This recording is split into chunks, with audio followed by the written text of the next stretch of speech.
அனைவருக்கும் என்னுடைய மூகாம்பிகை அக்ஷய குபேர வணக்கங்கள். கடகத்தில் மகாலட்சுமி ஐஸ்வர்ய யோகம்.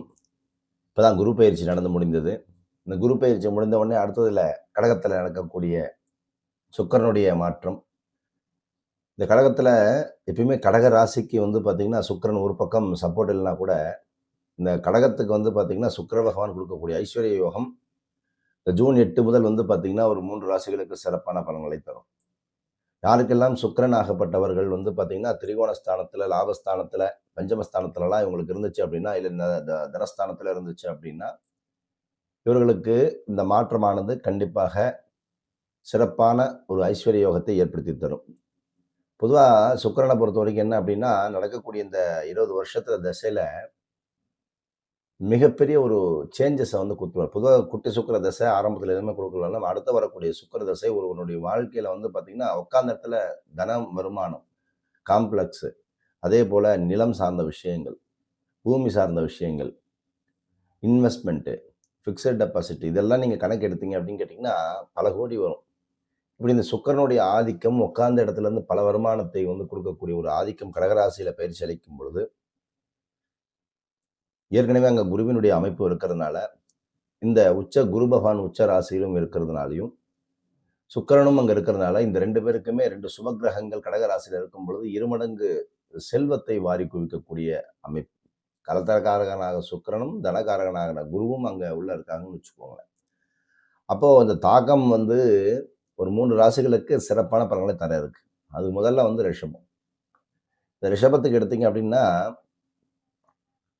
3வது வீட்டுக்கு செல்லக்கூடிய ஒரு அமைப்பு தைரியஸ்தானம், எடுக்கக்கூடிய முயற்சிகளில் வெற்றி, ஒரு இன்வெஸ்ட்மெண்ட் சார்ந்த விஷயங்கள், தொழில் சார்ந்த விஷயங்கள், முதலீடு சார்ந்த விஷயங்கள் எல்லாத்துலேயுமே வெற்றியை கொடுக்கக்கூடிய ஒரு காலகட்டமாக இந்த ரிஷபராசிக்காரர்களுக்கு உண்டு.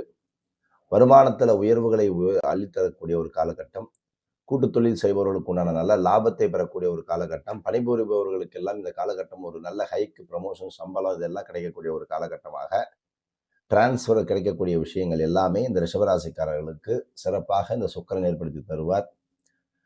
ரொம்ப நாளாக நிலவில் இருந்த கோரிக்கை உங்களுடைய வேலைகள் இருந்துச்சு அப்படின்னா கண்டிப்பாக அது இந்த காலகட்டத்தில் சாதகமாக அமையறதுக்கான வாய்ப்புகளை ஏற்படுத்தி தருகிறது. அடுத்தது கடகராசிக்காரர்கள். கடகத்தை பொறுத்த வரைக்கும் முதல் வீட்டில் சுக்கிரனுடைய அமைப்பு இங்கே தான் சேஞ்சஸ் ஆகக்கூடிய ஒரு அமைப்பு. குருவும் சுக்கிரனும் சேர்ந்து இருக்கிறதுனால இவங்களுக்கு டபுள் மடங்கு ஒரு ஜாக்பாட்னு சொல்லலாம். 8ஆம் தேதிக்கு மேலே இவங்க லைஃப் அப்படியே மெல்ல மெல்ல மெல்ல க்ரோத் ஆகி மேலே போகும்.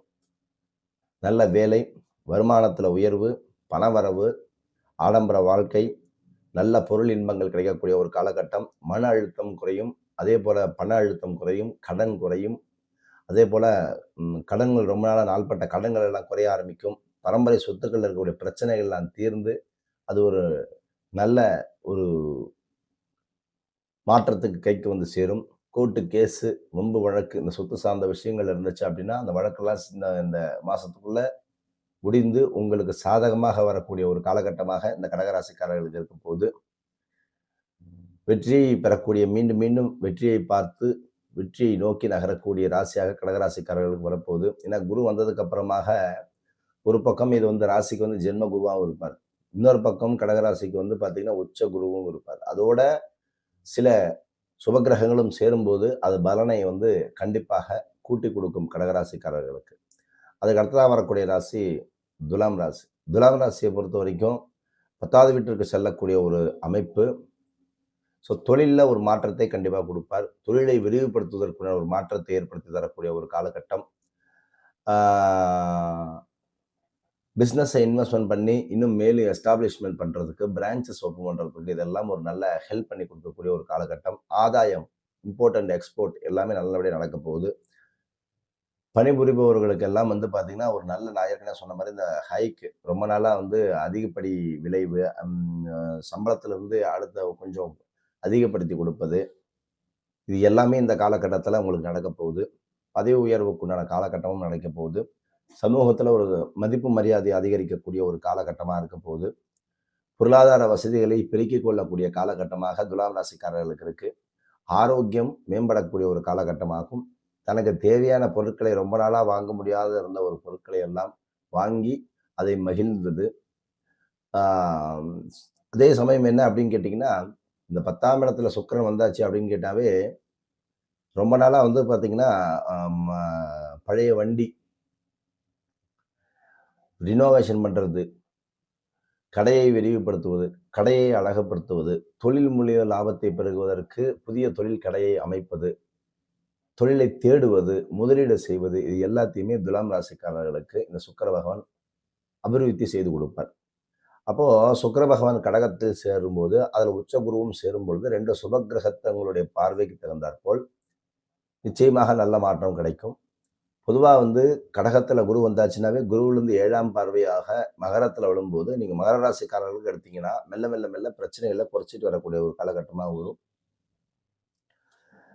எந்த கிரக பயிற்சிகளாக இருந்தாலும், அந்த கிரகம் சார்ந்த பார்வையும், அந்த கிரகத்தினுடைய வீட்டினுடைய அமைப்பும், அந்த கிரகத்தினுடைய பலமும் உங்க ஜாதகத்துல சிறப்பாக இருந்துச்சு அப்படின்னா, கிரகங்கள் கேட்காமலே எல்லா வேலையும் செஞ்சுட்டு போயிடும். கொட்டி குடுக்கும்.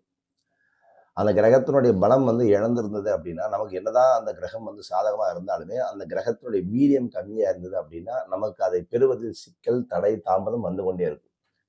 அப்ப இந்த 2க்கும் இடைப்பட்ட தருணத்துல, இந்த எந்த காலகட்டம் நமக்கு சாதகமா இருக்கும்? நமக்கு ஒரு விஷயம் நடக்குமா? நடக்காதா? அது எப்ப நடக்கும்? நம்மள தடுக்கிறது எது? முடக்கிறது எது? எல்லாமே நம்ம ஜாதகத்துக்குள்ளேயே இருக்கு. கேள்வியும் அங்கேயே இருக்கு, பதிலும் அங்கேயே இருக்கு. எப்ப நடக்கும்? எப்ப நடக்காது? இதுக்கு என்ன பரிகாரம் இருக்கா? இல்ல. எல்லாமே அதுக்குள்ளேயே இருக்கும். அப்போ ஒரு ஒரு ஒரு ஒரு விஷயத்த ஒரு பிரச்சனை வருது அப்படின்னா, அந்த பிரச்சனைக்குண்டான கிரகங்கள் வந்து அதுல நல்லா இருந்துச்சு அப்படின்னா, அந்த பிரச்சனை தீரக்கூடிய ஒரு அமைப்பு. அந்த பிரச்சனையை கொடுக்கக்கூடிய கிரகம் வந்து கெட்டு போயிருந்தது அப்படின்னா, அந்த பிரச்சனையை அனுபவித்தே தீர வேண்டும் அப்படிங்கிற ஒரு விதி. 2மே இருக்கும். ஸோ, அதுல வந்து சுப கிரகத்தினுடைய பார்வை விழுந்துச்சு அப்படின்னா, ஓரளவுக்கு நிம்மதி. இப்படிலாம் நெறைய தாத்பரியங்கள் ஜோதிடத்தில் உண்டு. ஸோ, உங்களுடைய சுய ஜாதகத்திலும் அந்த மாரி அமைப்புகள் கண்டிப்பாக உண்டு. ஸோ, தீர்க்க முடியாத பிரச்சனைகள் அப்படிங்கிறது இல்ல. ஸோ, ஒவ்வொரு ஜாதகருக்குமே அதற்குண்டான தீர்வும் அதுல இருக்கு. அதற்குண்டான பிரச்சனையும் அதுல இருக்கு. ஸோ, அத பத்தி டீட்டெயிலா தெரிஞ்சுக்கணும் அப்படின்னா, ஸ்க்ரீன்ல தெரியிற நம்பருக்கு கான்டாக்ட் அப்பாயின்ட்மென்ட் ஃபிக்ஸ் பண்ணி பார்த்துக்கோங்க. ஒவ்வொரு கிரகத்த பத்தி இனிமே அடுத்த ஒரு இணைவுல வரும்போது சிறப்பா நம்ம ஒண்ணா பேசலாம். அந்த இணைவுகள் வந்து நம்ம அன்றாட பிரச்சனைகள்ல அது எப்படி நடக்கும் அப்படிங்கிறத இனி வரக்கூடிய பதிவுகள் எல்லாம் உங்களுக்கு சிறப்பாக இருக்கும். இதனால நீங்க பார்த்துட்டு இருந்த பதிவுகள்லயே அடுத்தடுத்து வரக்கூடிய பதிவுகள் கொஞ்சம் சிறப்பை மெருகேற்றி அடுத்தடுத்த பதிவுல சிறப்பாக குடுக்குறேன். பாருங்கள், இணைந்திருங்கள். சப்ஸ்கிரைப் பண்ணாதவங்க சப்ஸ்கிரைப் பண்ணி வச்சுக்கோங்க. நற்பவி நல்லதே நடக்கட்டும். ஓம் ஸ்ரீ குருப்யோ நமः.